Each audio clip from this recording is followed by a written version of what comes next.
एक दिन गौतम बुद्ध अपने शिष्यों के साथ एकदम शांत बैठे हुए थे।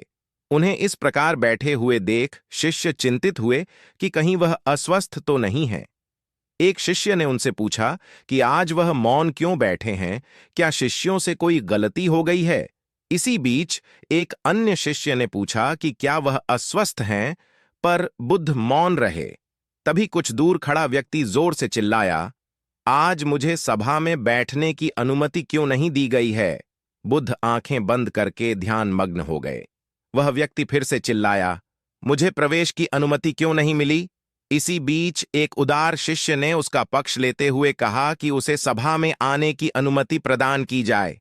बुद्ध ने आंखें खोलीं और बोले, नहीं, वह अछूत है, उसे आज्ञा नहीं दी जा सकती। यह सुनकर शिष्यों को बड़ा आश्चर्य हुआ। बुद्ध उनके मन का भाव समझ गए और बोले, हां, वह अछूत है। इस पर कई शिष्य बोले, हमारे आश्रम में जात पात का कोई भेद ही नहीं, फिर वह अछूत कैसे हो गया? तब बुद्ध ने समझाया, आज वह क्रोधित होकर आया है। क्रोध से जीवन की एकाग्रता भंग होती है।